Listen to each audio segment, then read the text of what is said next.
오늘 예수님께서 계속해서 이 율법에 대한 바른 교훈들을 계속해서 설명을 해주고 계시는데, 이제 오늘 본 우리의 이 본문 속에는 몇 가지 주제들을 가지고 예수님께서 말씀을 해주고 있습니다. 먼저 비판에 대한 교훈이고, 그 다음에 하나님께 기도하고 찾고 구하면 반드시 하나님께서 주신다고 하시는 그 기도에 대한 교훈, 또한 13절에 이제 좁은 문으로 들어가라 하는 그 말씀, 그 다음에 이제 15절에서 우리가 23절까지 보면 이제 거짓 선지자들에 대한 교훈들이 나오고요.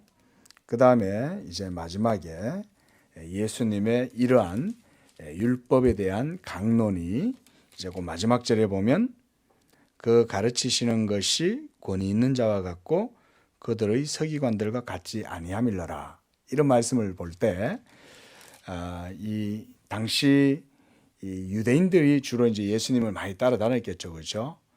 그러니까 이 유대인들에게 있어서 이 율법의 권위라고 하는 것은 절대적이잖아요. 왜냐하면 이스라엘의 언약의 말씀이 바로 이 율법이기 때문에 이 율법을 어떻게 보느냐 하는 것은 이스라엘 사람들에게 있어서는 아주 중요한 거예요.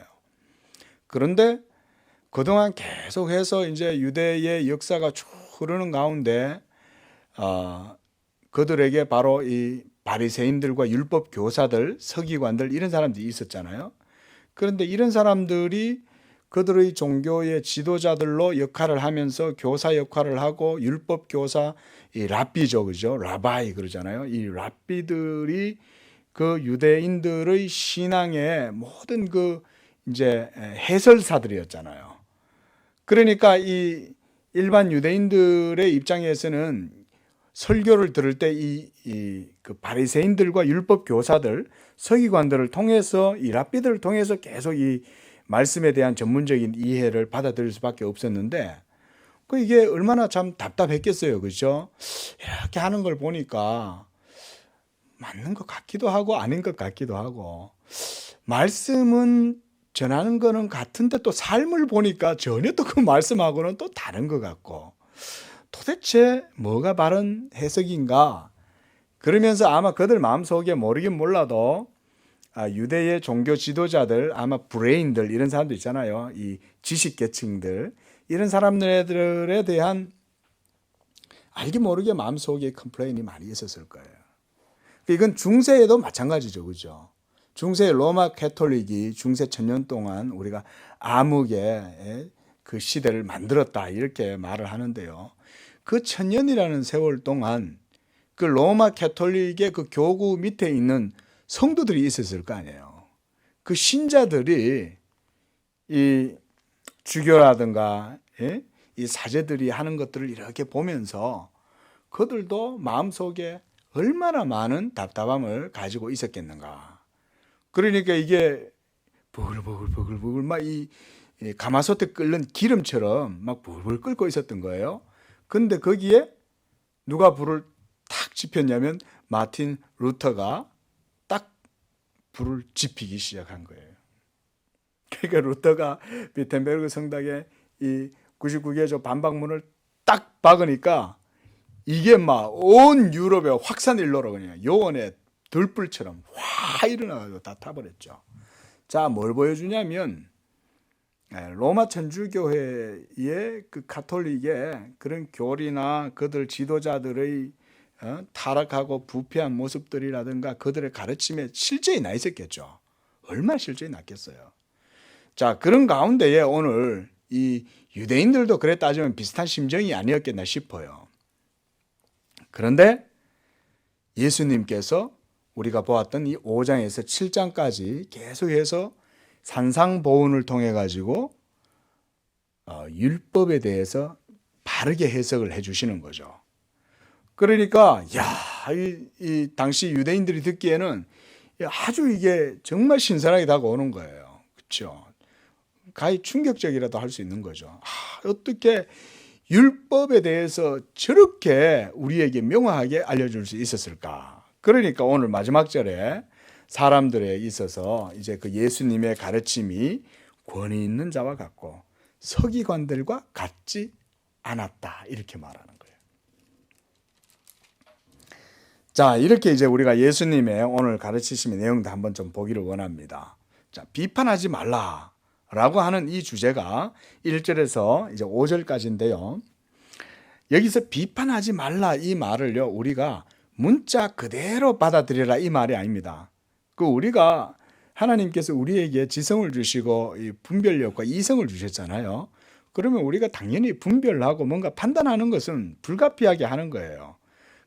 그러니까 판단 그 자체를 하지 말아라 이런 의미가 아닙니다. 이거는 심지어 비판도 건전하고 건설적인 비판이 있을 수 있잖아요. 그런 것 자체도 하지 말라는 얘기가 아니에요. 그게 아니라 여기서 예수님이 하시는 말씀은 뭐냐면 우리의 악한 마음으로 하는 그런 잘못된 비판들에 대한 얘기예요. 누군가의 행위에 대해서 비판하기에 앞서서 먼저 하나님 앞에서 자신을 살펴보라는 거예요. 그리고 하나님 말씀 앞에서 자신의 행위를 돌아보는 그런 사람이라면 그는 다른 사람을 비판하는 일보다는 더 관대하고 인자한 마음을 품을 수 있고 그렇게 해서 다른 사람을 긍휼히 여기는 마음을 가질 수 있기 때문에 그렇습니다. 여러분, 우리가 율법에 대한 바른 태도는 자신이 판단자가 아니라 준행자다. 우리는 율법의 준행자예요. 그렇죠?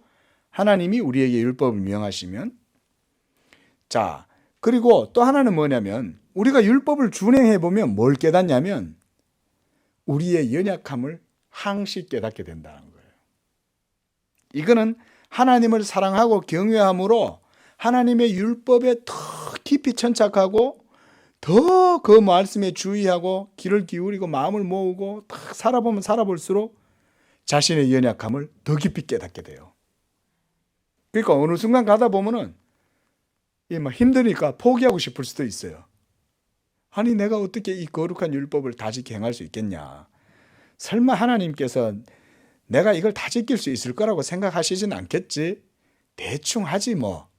이런 마음으로 율법을 대하면 안 된다 이 말이에요.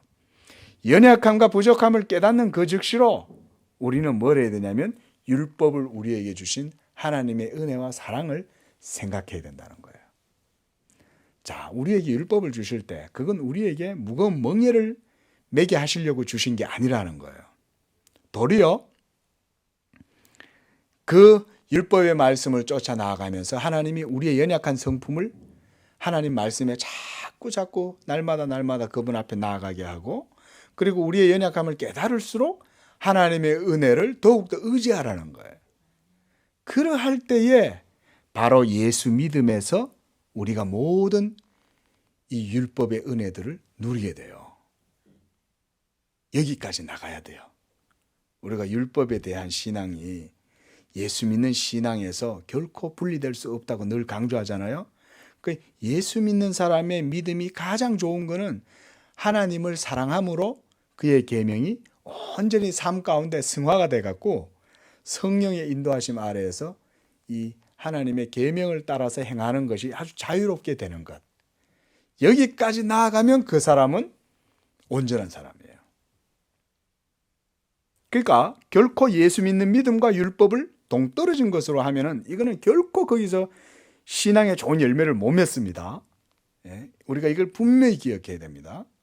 그래서 오늘 우리가 예수님의 이 산상수훈도 결국은 예수님의 이 율법에 대한 바른 해석의 그 종착지는 어디냐면 예수 그리스도를 믿는 믿음으로 이 모든 일들이 온전케 된다 이 말이에요. 그게 산상수훈의 키워드입니다. 특히 율법을 가졌던 유대인들과 바리새인과 서기관들과 같은 이런 사람들은 이들에게는 남에 대한 비판은 먼저 자신에 대한 겸허한 마음이 당연히 있었어야 돼요.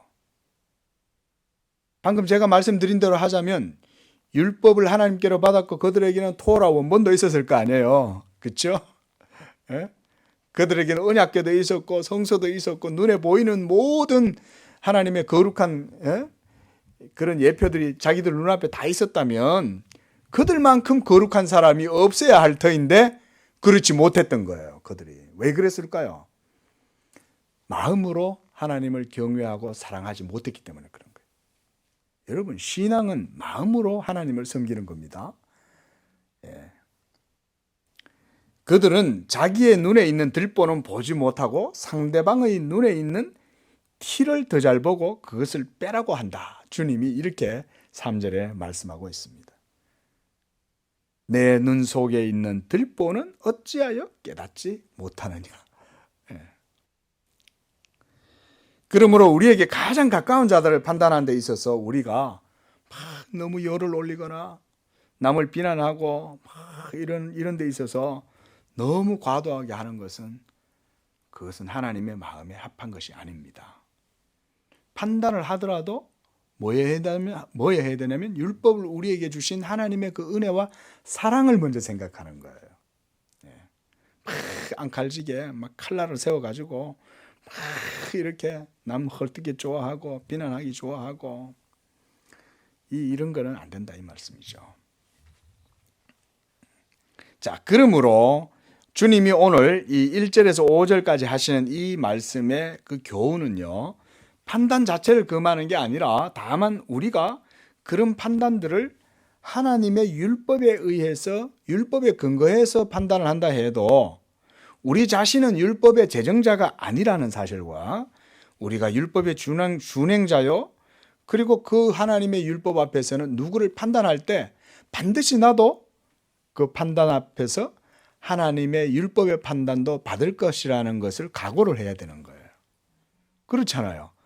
자기는 하나님의 율법 가지고 남을 판단하면서 자기는 남 앞에 하나님 율법 앞에서 자기는 판단받지 않을 것처럼 생각하면 그것만큼 잘못된 것이 없는 것이죠. 우리가 판단하지 않을 수 없지만 그러나 판단할 때는 그러니까 어떻게 해야 되겠어요? 조심해서 해야 되는 거예요. 특히 사랑과 인자와 긍휼과 자비의 마음을 품고 사려심이 깊은 가운데에서 이런 것들을 해야 돼요.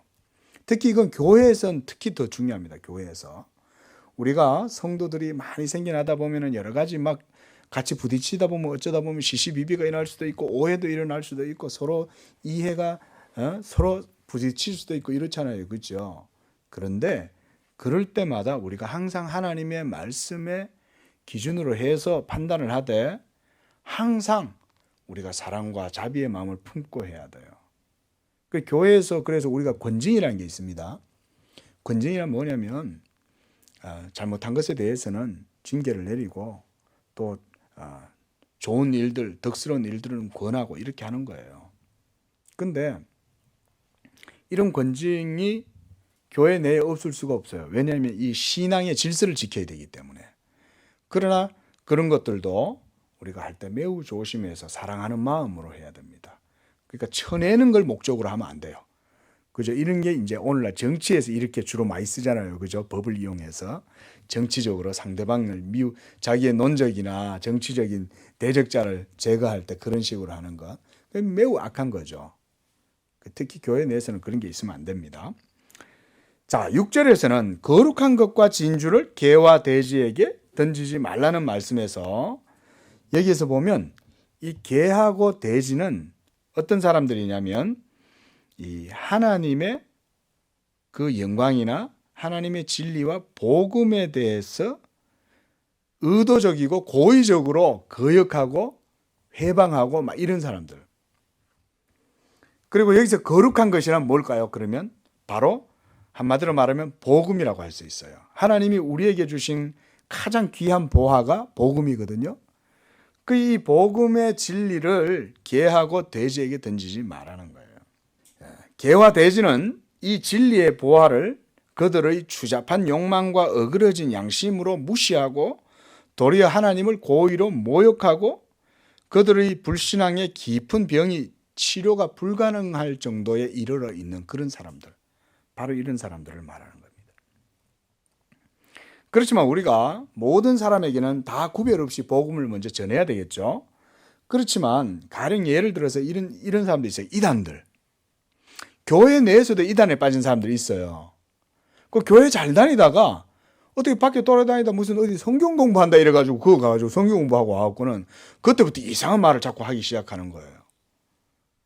그래서 교회 바깥에서 성경 공부하는 거는 아주 조심해야 됩니다. 그 인터넷으로 이렇게 듣는 것 정도는 그냥 괜찮아요. 뭐 그것도 그렇게 권하지 않습니다. 사실은 교회에서 말씀 듣는 게 최고예요. 근데 인터넷으로 이렇게 듣는 것도 보면, 왜냐하면 그 분별을 못 하거든요. 뭐가 좋고 뭐가 그런지를 모르기 때문에 막 그냥 듣다 보면 마음 놓고 보면 안 된다 이 말이에요. 넋을 놓고 보다 보면 그런가 보다 이러면 안 된다 이 말이죠.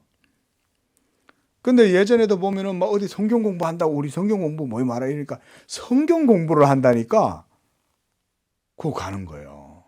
가가지고는 들어보니까 그런 거 같거든. 그 와가지고는 이래 들어보니까 거기 말이 맞고 우리 목사님 말은 좀 틀린 것 같아. 벌써 그거 가가지고 벌써 경도가 돼가지고 생각이. 그래가지고 와가지고 목사님 왜 그렇게 가르치냐고 이러는 거예요. 그거 가가지고 한 두세 번 갔다 와갖고는 목사한테 왜 그렇게 가르치시냐고 그러시는 거예요. 여러분, 바로 이런 이단들과 사이비 종파에 속한 교주들이라든가 이런 사람들이 이 개와 돼지에 비유되는 사람들입니다. 그리고 물론 유대인들 중에서도 이 유대 지도자들도 하나님의 말씀을 가지고 있음에도 불구하고 진리를 받아들이지 않고 끝까지 예수를 십자가에 못 박도록 자신들의 욕망을 다 이렇게 실현하는 그런 사람들, 그 사람들에게 이런 진주 하늘의 보화를 던지지 말라는 거예요.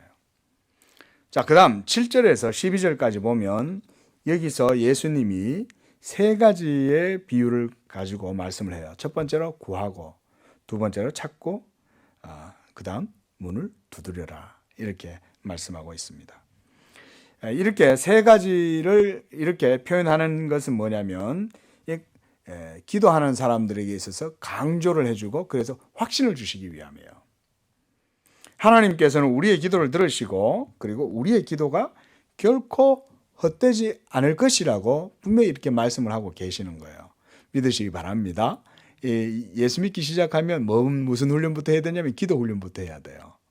근데 기도 훈련도 외적인 모습을 하는 게 아니라요, 마음으로 하나님 앞에 기도하는 것을 먼저 훈련을 하셔야 돼요. 마음의 중심으로 하나님 앞에 딱 이렇게 포커스를, 하나님하고 사이클을 딱 맞추는 기도를 하려면 어떻게 해야 되냐면 하나님의 말씀을 먼저 잘 알아야 그런 기도를 할 수가 있어요. 하나님의 말씀을 잘 안다는 내용은 뭐냐면요, 하나님의 그 말씀에 대한 우리의 믿음의 자세를 얘기하는 거예요. 우리가 하나님 말씀을 잘 알면 뭐 얼마나 잘 알겠습니까? 그죠? 완벽하게 다 알 수 없잖아요. 그렇잖아요. 그렇죠? 심지어 목사라도 누가 뭐 하나님 말씀에 대해서 완전하게 다 안다고 말할 수 없을 거 아닙니까? 여기에서 예수님이 하시는 말씀은 뭐냐면 믿음이 결국은 하나님의 말씀의 약속을 받아낸다 이 말이에요. 그러니까 우리가 기도할 때에 하나님께 대한 믿음으로 우리의 마음의 중심을 딱 세우고 그렇게 해서 기도하면 우리가 하나님의 말씀을, 이 성경을 뭐 어떤 사람들처럼 무슨 뭐 자랑하는 500독 했다 자랑하는 사람이 있는데 그래 안 해도요, 마음에 믿음이 있으면 그 말씀에 포커스를 맞출 수가 있어요. 이게 제일 중요한 거예요. 그래서 오늘 예수님께서도 그렇게 기도할 때에 하나님에 대한 그 은혜와 사랑을 의심하지 말라 이렇게 얘기하는 거예요. 그래서 예수님이 뭐라고 얘기하시냐면 이렇게 해요. 9절을 보십시오. 너희 중에 누가 아들이 떡을 달라 하는데 돌을 주고 생선을 달라는데 뱀을 줄 사람이 있겠냐. 자, 하나님 아버지께 우리가 기도하면 아버지께서는 자녀들에게 이와 같이 좋은 것으로 주신다는 거예요. 그러니까 우리가 기도할 때 우리의 믿음은 항상 하나님은 아버지시다. 그 예수님도 주기도문에서 처음 기도할 때 뭐라고 기도합니까? 뭐라고 가르쳐 주세요? 하늘에 계신 우리 아버지. 믿으시기 바랍니다. 하나님 우리 아버지세요. 근데 그 아버지는 우리 육신의 아버지가 아니잖아요. 우리 영혼과 생명의 아버지잖아요. 그러니까 하나님은 우리에게 가장 필요하고 좋은 게 뭔지 알아요. 그걸 주시는 거예요. 그러니까 우리가요, 기도할 때 그런 기도의 자세가, 그런 마음이 굉장히 중요하다. 그래서 하나님께서 아무렇게 우리가 구하고 싶은 것들을 막 욕심스럽게 막 구하고 이래도요, 하나님께서 다 주시지 않아요. 다 안 주셔도, 안 주시는 것조차도 믿음이 있는 사람은 응답으로 받아들이는 거예요. 근데 희한하게 믿음으로 하나님께 기도하는 모든 것들은요, 하나님이 그래도 다 아세요. 그게 비록 저는 그렇게 생각해요. 우리의 기도를 다 들으신다고 했기 때문에 때로 우리의 연약함으로, 우리 아이들이 보면 막 부모들한테 막 조르고 구할 때 보면 그거 정말 아이한테 무용지물이고 쓸데없잖아요. 그런데도 어때요? 자녀가 원하는 그런 마음의 품고는 있죠. 그래도 제 녀석이 게임을 되게 좋아하는데, 예? 그래도 제 녀석이 만화 보는 건 되게 좋아하는데, 이거 갖고 있죠. 그러나 그걸 지금 줄 수는 없죠. 왜냐하면 그 아이를 위해서 그렇게 하는 거예요. 그게 안 주는 거예요.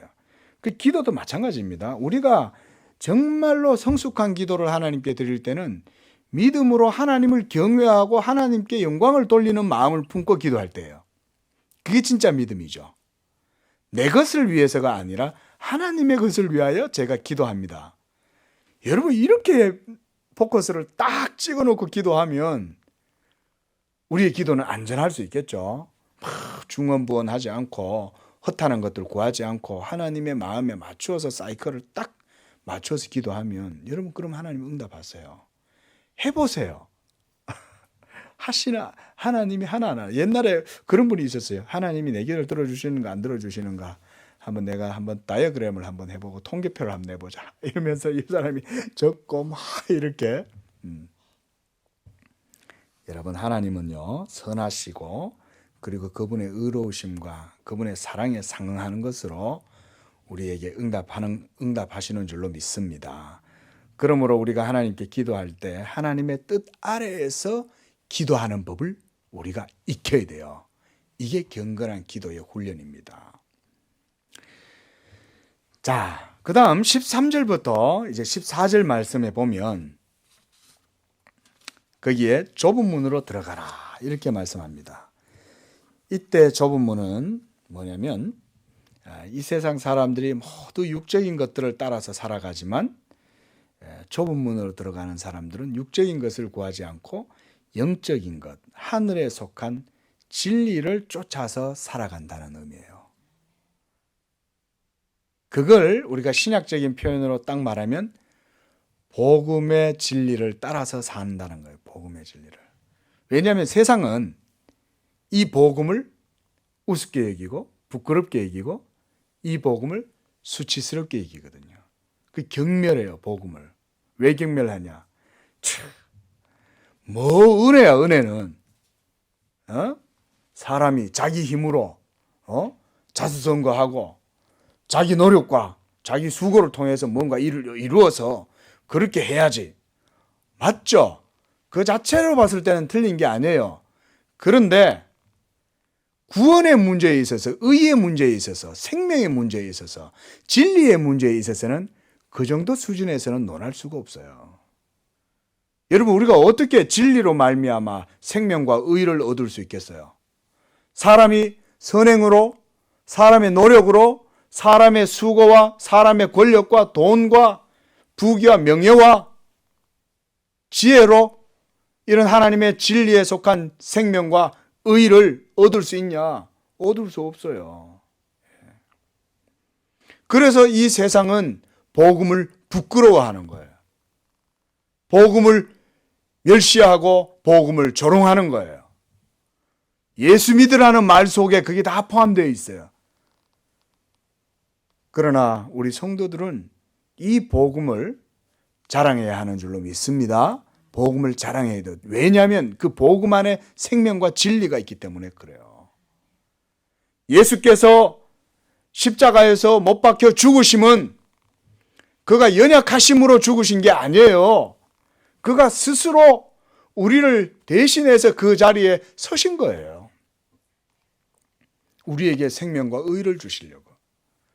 그랬기 때문에 이 사도 바울이 예수님을 믿고 난 이후에 예수 복음을 깨닫고 내가 이제는 예수 그리스도와 그가 십자가에 못 박히신 것 외에는 내가 자랑하지 않겠다. 이렇게 말하는 거예요. 그 여러분, 이 십자가, 이 예수 믿음의 길이 얼마나 좁아요. 특히 이 초대교회 당시 때 우리가 다 알다시피, 그죠? 네로라든가 칼리큘라라든가 이런 악한 황제들 밑에 핍박받는 우리 기독교 초대교회 성도들이 얼마나 핍박을 받았겠어요. 근데 그들은 이 말씀을 그대로 실천했죠. 좁은 문으로 들어가는 거예요. 넓은 길로 갈 수 있어요. 많은 사람들이 자기들의 이 신앙의 길을 포기하고 다시 세상과 타협하고 돌이킬 수 있는 그런 사람들이 적지 않아요. 많았어요. 한마디로 그 배교자들이죠. 그죠? 배교자들. 많습니다. 힘드니까 인간적으로 볼 때는 그게 이해할런지는 몰라도요. 예수님의 눈, 신앙의 눈으로 볼 때는 그것은 결국 생명을 포기한 거예요. 그래서 좁은 문으로 들어가라. 그 길은 좁고 그리고 멸망으로 인도하는 문은 그 길이 넓고 그리로 들어가는 자가 많고 생명으로 인도하는 문은 좁고 길이 협착하다. 좁다 이 말이죠. 이거 찾는 자가 없어요. 이 바로 예수 그리스도의 복음의 그 믿음의 길이죠. 자, 그다음 이제 15절에서 23절까지의 말씀입니다. 여기에서 주로 이제 또 여러 가지 얘기를 많이 하시는데 이 마지막에 와서 이제 산상수훈의 마지막 부분에 와가지고 예수님께서 이 주제를 논하고 계신다는 거예요. 마지막 부분에. 그거는 앞에 있는 모든 것들보다 어떤 의미에서는 가장 중요해서 마지막에 이렇게 귀결을 하시는 것일 수도 있는 거예요. 자, 그럼 그게 뭘까요? 거기 보니까 15절에 거짓 선지자들을 삼가하라 이렇게 말해요. 삼가해라는 거예요. 거짓 선지자들을 조심해라는 말보다 훨씬 더 뉘앙스가 강하죠. 삼가해라. 상대도 하지 마라 이 말이에요. 우리가 신앙생활 하면서 주의해야 할 것 가운데 가장 큰 게 뭐냐면 거짓 영에 사로잡힌 거짓 선지자들입니다. 거짓 교사. 오늘날 시대에도 얼마나 많은 이단이 많은지 몰라요. 너무너무나 많아요. 우리가 상상하는 것 이상으로 많습니다. 사실은요. 예. 거짓 선지자, 거짓 예수, 자기가 예수님의 아들이었다 이렇게 말하고 또 자기가 마지막 예수다. 심지어 자기가 성령이다 이렇게 말하는 인간도 있어요. 지금 5개가 있어요. 5개. 이 거짓 선지자들은 그들의 행위를 잘 들여다보면 우리가 알 수 있어요. 근데 그 행위만 갖고는 우리가 쉽게 판별해내기가 어려워요. 왜냐하면 행위는 우리가 딱 거짓말을 치면 되잖아요. 외식을 하고 위선적으로 행동하면 되잖아요. 그러니까 행위를 가지고는 쉽게 판별하기가 쉽지 않습니다, 여러분. 만민 저 구로에 가면 무한 단물 먹고 하는 이런 사람들, 이재록이란 사람 지금 참 성도들 여성도들을 유린하고 해가지고 20년요? 그건 아무것도 아니에요. 혹시나 그 사람은 참 불쌍한 사람이에요. 그 목사 노릇하면서 많은 사람들을 미혹하고 거짓으로 그들을 훑어먹고 제가 아는 분들 중에도 그 교회에 빠져 있다가 나온 사람이 있어요. 이분이 거기에 빠져나오는 과정을 제가 옆에서 다 지켜봤어요. 같이 하숙집에서 같이 살았거든요. 예. 그분은 1층에 살고 저는 2층에 살고. 그래서 제가 이제 그때 전도사를 하려고 서울 올라왔을 때인데 이분을 제가 이렇게 성경을 가르쳐 주고 그리고 그거 잘못됐다. 그리고 그런 거짓 선지자, 그런 거짓 목사들의 권위에 무서워하거나 매달려 있으면 안 된다. 그 사람 다 사람들 아니냐. 그렇게 겁을 내냐. 그 겁이 나가서 나오지 못하는 거예요. 이 거짓 선지자들의 이 횡포에 완전히 주눅이 들어가지고 막 나오면 저주를 받을 것 같은 거예요. 거기서 나오면. 그리고 심지어 그 교회 교육자들이나 이 팀들이 딱 짜여갖고 성도들이 함부로, 성도가 아니죠. 그 신자들이 함부로 벗어나지 못하도록 다 감시하고요. 새벽에요. 야단이 나왔고 주인집 아줌마가 저한테 와갖고 남선생 빨리 와봐 큰일 났어. 그래가지고 1층에 막 뛰어내려갔더니 막 피가 낭자하고 막 집 야단이에요. 근데 눈이 서슬이 퍼렇게 해가지고요. 밖에서 막 꺼내보면서 새벽에 찾아온 거예요. 새벽에. 자기 교회 안 나온다고. 그런 거 하나만 봐도 뭘 알 수 있어요? 사악한 악령에 사로잡혔다는 걸 알 수 있겠죠. 무슨 열심으로 그 사람 교회 안 나온다고 새벽에 나와가지고 그 사람을 광분에 막 휩싸이게 하니까 이 사람이 도저히 이 사람들이 자기 말을 안 들으니까 이 사람이 막 주먹질을 하니까 주먹에서 피가 나가지고 막 그런데도요 눈 하나 깜짝 안 하고 새파랗게 나를 세워가지고 서갖고 너 우리 교회 안 나오면 저주받아 이러고 있는 거예요. 자, 제가 그 사람들 가고 난 다음에 나중에 좀 조용해져서 그랬어요. 가서 다시 가고 그랬어요. 자, 그 사람들의 행위를 봐라. 그것은 착한 거냐? 저렇게 와가지고 악하게 저렇게 하는 게 완전 마귀들 아니냐 저게. 그 어떻게 저런 사람들이 예수 믿는 사람들을 할 수 있냐? 상식적으로 생각을 해봐라. 그래가 결국은 그분이 나왔어요. 자, 여러분, 주님은 저들의 행위를 살펴보라고 그래요. 그 히브리서 13장 7절에 뭐라고 얘기하냐면 하나님의 말씀을 너희에게 일러주고 너희를 인도하던 자들을 생각하며 그들의 행실의 결말을 주의하여 보고 그들의 믿음을 본받으라 이렇게 말해요. 그들의 행실의 결말을 주의해서 바라는 거예요. 뭔 얘기냐면 참된 믿음은 반드시 선한 열매를 맺습니다. 오늘 예수님도 그와 똑같은 맥락에서 말씀하시는 거예요. 그래서 16절에 보면 그들의 열매로 그들을 알지니 가시나무에서 포도를 딸 수 없고 은건키에서는 무화과를 딸 수가 없다. 이와 같이 좋은 나무마다 아름다운 열매를 맺고 못된 나무는 나쁜 열매를 맺는다. 라고 하시면서 20절에 이름으로 그들의 열매로 그들을 알리라 이렇게 말씀하고 있어요. 여러분 이단에 빠지는 사람들의 특징이 대부분 무슨 특징을 가지고 있냐면요. 그들은 자기 자신도 스스로 잘 알 수 없을 정도로 깊은 그 무의식 속에 욕망이라는 게 있어요. 일종의 심리적인 측면에서 말씀을 드리는 거예요. 자기 자신은 예수님을 잘 믿는 것 같은데 바로 그런 자기 자신에 대한 과시욕이나 자기 자신에 대한 자신감이 이단에 빠뜨리게 하는 거예요. 이게 여러분 신앙은 절대 자기 믿음을 자랑하면 안 됩니다. 여러분 예수 복음과 십자가를 자랑해야지 내 믿음이 지금 잘 믿고 있다고 생각하면 벌써 그 마귀 꼬임이 지금 살살 넘어가고 있는 거예요. 그러다가 어느 날 딱 자기 구미에 맞는 이 이단 사술이 딱 걸리면 거기에 이제 빼도 박도 못하는 거예요. 그거 걸리면 그게 바로 거짓 영에 그렇게 사로잡히는 거예요. 여러분 이 거짓말이라고 하는 거 있잖아요. 거짓말은 누가 잘 섞는지 아세요? 욕심을 가진 사람이 잘 섞습니다. 사기당하는 사람 보세요. 이거 투자하세요. 내가 투자하면 당신 돈 봅니다. 벌 때도 그냥 안 벌어요. 평균적으로 10% 벌면 잘 번다 이러는데 당신한테는 한 70% 정도 법니다. 그러면 거짓말이라고 생각을 해야 되는데 그거를 칭찬이라고 생각하는 거죠. 왜요? 자기 욕심 때문에 거기에 속는 거예요. 그래서요, 여러분 성도들이 하나님의 말씀에 대한 이 신앙의 기준과 분별력이 있어야 이런 열매들을 바르게 판단해낼 수 있어요.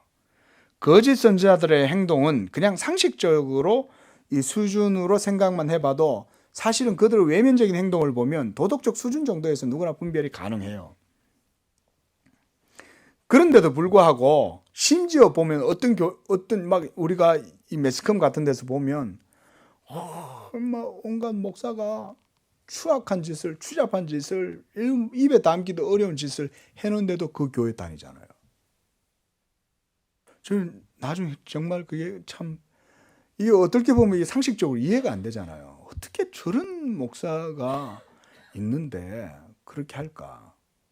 그들의 마음이 그런 사람을 좋아하기 때문에 거기 가는 거예요. 뭐 어려운 논리가 없어요. 그냥 자기들의 욕심에 따라서 저들이 믿고 싶은 대로 믿는 거예요. 그러니까 그 사람이 도덕적으로 온전치 못하던 첩을 가지고 있든 뭐 어디서 다른 데서 자식을 낳았든 간에 그런 거 하고 상관없이 그냥 우리는 그냥 저 사람이 좋아 이거예요. 그러나 여러분, 참 하나님의 성도들은요, 거짓 선지자들을 삼가해야 됩니다. 이 말은 뭐냐면 항상 조심해야 된단 말이에요.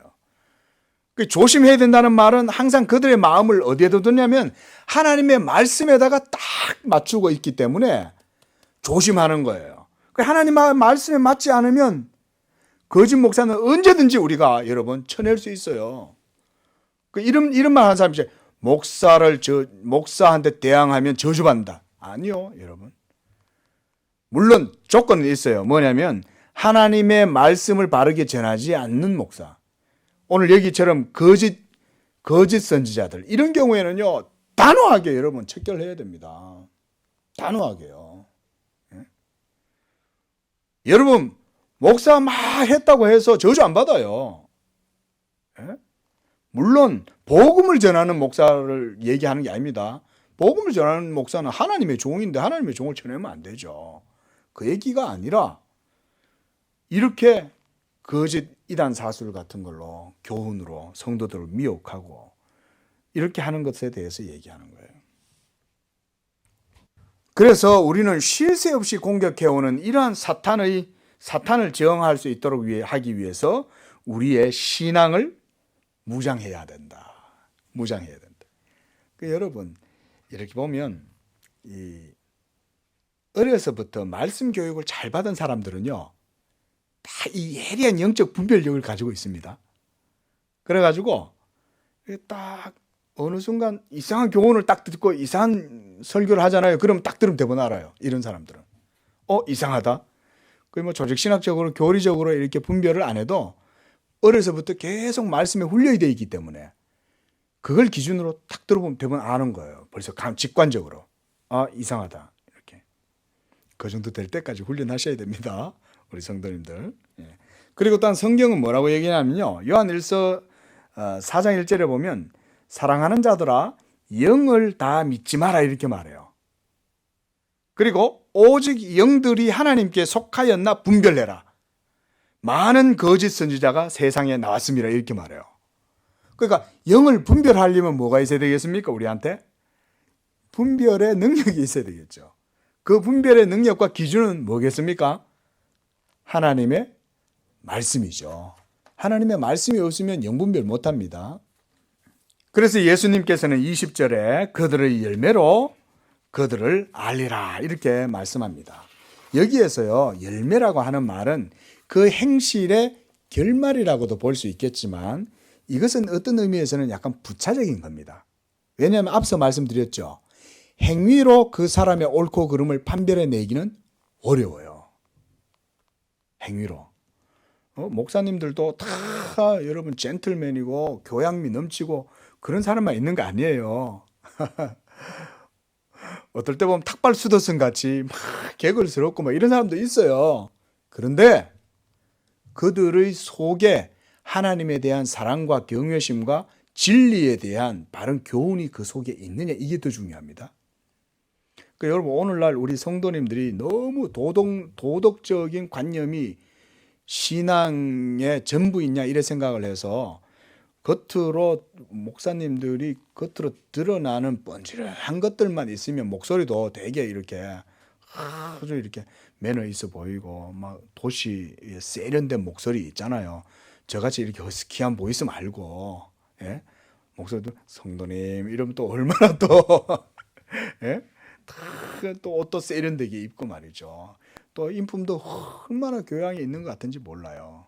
자, 제가요, 여러분 이런 거 그냥 얘기하는 거 아닙니다. 뭐 목사님들 중에서도 매너 모시라고 이렇게 이렇게 부름받는 사람들조차도 문제가 많이 있을 수도 있어요. 중요한 건 뭐냐? 그러니까 외적인 행위로 판단할 수 없습니다. 그 쉽지 않아요. 막 아예 대놓고 칠계를 범하거나 대놓고 사기치고 성도들 돈 착복하고 막 성도들 유린하고 이런 완전 이리 같은 인간이 아닌다면은 판단하기 쉽지 않아요. 거짓 선지자들은. 왜냐하면 아주 고단수일수록 자기가 하나님 말씀에서 벗어나 있을 경우 그거를 다른 걸로 위장을 하는 경우가 많기 때문에 그래요. 그럼 뭘로 판단하겠어요? 여기서 성경이 말하는 예수님이 말씀하시는 그들의 열매다라고 할 때는 이걸 뭘로 봐야 되냐면 그들이 가르치는 교훈의 내용을 봐야 된다 이 말이에요.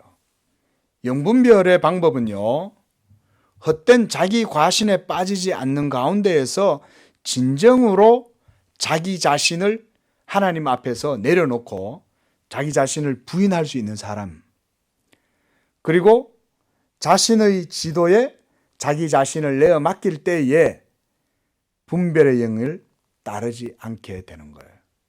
그러니까 앞서 말씀드렸듯이 자기 자신에 대한 이 과신에 사로잡힌 사람이 이단 사이비에 잘 빠져요. 정말입니다, 여러분. 중요한 말씀을 드리는 거예요. 그러니까 결코 자기 믿음을 하나님 앞에서 자랑하거나 그거를 신뢰하면 안 돼요. 오히려 우리는 믿음에 대해서 어떤 성경적인 이해를 가져야 되냐면 내가 가진 이 믿음조차도 하나님의 선택에 의해서 나왔다. 할렐루야. 하나님이 선택했기 때문에 내가 지금 예수 믿는 거예요. 그리고 내가 이렇게 믿는 믿음조차도 예수님에게서부터 나오는 모든 구원의 효력이 내게 주어지는 거다. 그리고 내가 가진 이 믿음은 성령이 내 속에서 역사하셔서 그래서 내가 하나님을 믿게 되고 그래서 아바 아버지라 부르고 그리스도의 영의 역사로 내가 예수님을 믿는 거다. 이 정도만 교리적으로 이해해도 자기 믿음에 대한 자기 과신에 빠지지 않아요. 근데 사람들은요, 이런 말씀 교리를 이해를 못하고 있으면은 믿음이 자기 거라고 생각해요. 내가 믿잖아 이 말이에요. 내가 기도했잖아. 내가 오늘 내 걸음으로 교회 왔잖아. 내가 믿잖아 이 말이에요. 그 믿음조차도 자기 공로라고 생각하는 거예요. 여러분, 그래서 우리 장로교회는 믿음을 자기 공로라고 말하지 않습니다. 믿음이 자기 공로라고 생각하는 순간 온갖 모든 사탄의 공격에 노출되게 돼 있어요. 조심해야 됩니다. 그래서 열매의 기준은 하나님의 말씀이 되어야 되고 일상적인 삶의 행동이나 윤리나 이런 것들은 그래서 우리가 부차적인 거예요. 그런 것들이 중요하지 않다는 말은 아닙니다. 완전하고 성결한 삶을 살 수 있다면 그거야말로 최고로 좋은 것이지만 거짓 선지자들도 행위로 자신들의 거짓된 교훈들을 싹 페이크를 친다 이렇게 말하죠. 우리가 거짓말 치는 거예요. 위장을 하는 것이죠. 위장을. 그리고요, 또 한 가지가 있습니다. 거짓된 교훈과 사상을 가지고 있는 사람들은요, 반드시 언젠가 그것이 행위로 드러나게 되어 있습니다. 그래서 사상이라는 것이 우리가 매우 중요하다고 우리가 그렇게 말씀을 드리는 거예요. 자, 보십시오. 예수 그리스도의 복음, 이 하나님 말씀이잖아요. 이 하나님의 말씀을 전하고자 하는 마음이 그 속에 있는 사람이라면, 그런 교사요, 그런 목사요, 그런 선지자라면 그 사람은 외적으로 보이는 인품이나 어떤 외면적인 어떤 그런 모습이 부족하고 연약하고 심지어 그의 성품에 뭔가 여러 가지 모난 것들이 많이 있다 할지라도 하나님에 대한 바른 신앙과 바른 사상을 가지고 있으면요, 그 지식이 그 사람을 언젠가는 변화시켜요. 이걸 기억하셔야 됩니다. 특히 이거는 이 목사들에게 적용되는 말씀이라고도 할 수 있어요. 왜냐하면 하나님 말씀을 다루니까. 그러니까 목사들이 바른 사상과 교훈을 쫓지 않으면은 결국은 그게 자기 자신한테 부메랑이 돼서 돌아와요. 그 자기 자신도 모르게 어느 순간 실족하는 거예요. 목사들이. 조심해야 돼요. 우리 성도들도 마찬가지죠. 성도들의 삶도 하나님 말씀 위에 기초하지 않는다면 언젠가 여러분들의 삶 속에도 거룩한 열매가 드러나기가 어려운 거예요. 그 여러분들의 삶에 하나님이 기뻐하시는 믿음의 열매가 많이 맺히려면 여러분들이 오직 순전한 마음으로 복음의 신앙을 품고 말씀을 여러분들의 경건의 모든 초석으로 삼아야 돼요. 그러할 때에 그의 삶에 온전한 성령의 열매가 맺히게 되는 것입니다. 자, 그 다음 24절에서 29절까지의 말씀하고 마치겠습니다. 여기에서는 복음에 대한 참 고백자와 거짓 고백자와의 그 차이가 바로 삶과 영혼의 기초가 무엇인가에 결정이 된다는 거예요. 자, 24절 보니까 누구든지 나의 이 말을 듣고 행하는 자는 그 집을 반석 위에 지은 지혜로운 사람 같고, 그러나 그렇지 않은 사람은 25절에 비가 내리고 창수가 나고 바람이 불면 그 집에 부딪히고 무너지고 이렇게 되면 이 사람, 그 27절이죠. 26절에서 27절에 보면 나의 이 말을 듣고 행하지 아니하는 자는 그 집을 모래 위에 지은 어리석은 사람 같으니 비가 내리고 창수가 나고 바람이 불어서 그 집이 부딪힘에 무너져 그 무너짐이 심하다. 자, 여기에서요, 바로 복음에 대한 참 고백자와 거짓 고백자와의 차이가 뭐냐면 그들의 삶의 터가 어디에 서 있냐, 여기에 있어요. 뭐냐면 복음의 신앙 위에 서 있냐, 아니면 외적으로 그저 화려하고 그리고 공허한 그런 신앙으로 멋이나 부리고 그래서 높이 솟아오르기나 좋아하고 이렇게 하는데 기초는 없어요. 그런 사람들은 어느 순간 그 신앙은 무너지고 그런 교훈들을 주님이 말씀하고 있습니다. 그래서 우리가요, 이런 참신앙과 거짓 신앙을 외적으로 드러나는 것으로 구별하기가 쉽지가 않아요. 그런데 언제 잘 드러나냐면 시험의 홍수와 비바람이 치면 그때 그의 신앙의 내적인 이 불안정한 기초들과 온전치 못한 것이 그때에서야 드러나게 되는 거예요. 시험이 오면. 초대교회 때도 많은 이들이 예수 믿는다고 따라다녔을 거 아니에요, 사도들을. 그런데 네로 황제가 핍박하고 갈리큘라가 핍박하고 온갖 모든 로마의 압제 속에 핍박을 당하니까 이 믿음의 기초가 든든하지 않았던 사람들은 모두 다 주님을 떠나는 거예요. 그들 마음속에 뭐가 없었겠어요? 영원한 생명에 대한 복음 진리에 대한 확신이 없었던 거죠.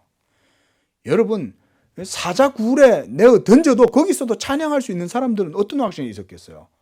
영원한 생명에 대한 확신이 있었을 거 아니에요. 그리스도 부활의 생명에 대한 이 복음의 신앙이 마음속에 확실했을 거 아닙니까? 그 예수님이 주시는 이 말씀을 확실하게 믿었기 때문에 그들은 흔들리지 않고 생명조차도 아낌없이 던지는 거예요. 그 마지막 날에 있을 이 최후의 불심판이 있습니다, 여러분. 그래서 이 최후의 불심판이 고린도전서 3장 12절에서 15절에 이렇게 나와요.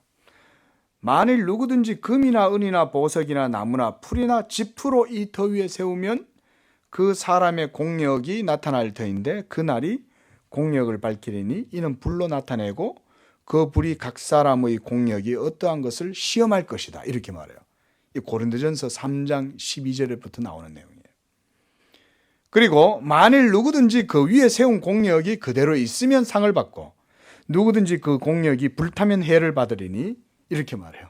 이 뭔 얘기냐면 마지막 날 하나님의 심판의 불이 임하면 뜨거울 거 아니에요. 그러면 이게 집을 저마다 다 세울 거 아닙니까? 자기 집을, 인생의 집을 짓잖아요. 그러면 그 인생의 집의 터를 어디다 세웠냐에 따라서 그 심판에 얼마만큼 잘 견디냐 못 견디냐가 결정되는 거예요. 지푸로 불심판 앞에서 견딜 수 없겠죠. 나뭇가지나 쭉쟁이 같은 걸로 집을 만들어 놓으면 하나님의 심판의 불이 확 불어닥치면 다 타서 없어질 거 아닙니까? 그러나 금이나 음이나 보석과 같은 것들로 탁 해놓은 것들은 불이 와도 타지 않고 그대로 남아있는 거죠. 마찬가지입니다. 여러분, 마지막 날 하나님의 심판도 이렇게 견디게 하는 것이 뭐냐면 예수 그리스도의 복음인 줄로 믿으시기 바랍니다. 복음의 신앙을 든든하게 가지고 있는 사람은 하나님의 심판을 이깁니다. 왜냐하면 자기가 진리 가운데 거하기 때문에. 자, 오늘 7장에서 이처럼 예수님께서는 율법에 대한 말씀을 교훈을 주시면서 이 서기관들과 바리새인들이 가르치고 보여주는 그것들보다 훨씬 더 뛰어나고 탁월하게 복음을 해석해 주시는 것입니다. 그래서 28절에 보니까 이 말씀을 마침에 무리들이 그의 가르치심에 놀랐다 이렇게 말씀하고 있습니다. 이와 같이 우리가 이 말씀을 통해서 한 가지 말씀을 드리고 싶은 것은 바로 하나님의 말씀, 성경 66권, 이 모든 신구약 성경이 바로 하나님의 말씀이고, 특별히 우리가 율법을 결코 경하게 여겨서는 안 된다는 거예요. 오히려 예수 믿는 믿음은 율법을 어떻게 한다? 굳게 세운다. 그러나 율법주의로 가서는 안 돼요. 또한 율법 폐기론도 당연히 안 되죠. 오직 예수 그리스도를 믿는 그 믿음으로 하나님 앞에 의롭다함을 얻는 사람, 그 사람은 이 율법의 가르침 앞에서 겸손하게 자신을 하나님 앞에 드릴 수 있는 사람이에요. 여러분, 그런 사람들은요, 거짓 선지자한테 안 이끌립니다. 다 그 가르침을 들으면 알아요. 그 율법을 무시하면서 은혜를 강조하고, 그러면서 은혜를 강조하니까 너희들이 내가 참된 교사다, 나를 따르라 이렇게 얘기하는 거는 조심해야 되는 거예요. 율법을 무시하면서 믿음을 세울 수가 없어요. 기도하겠습니다.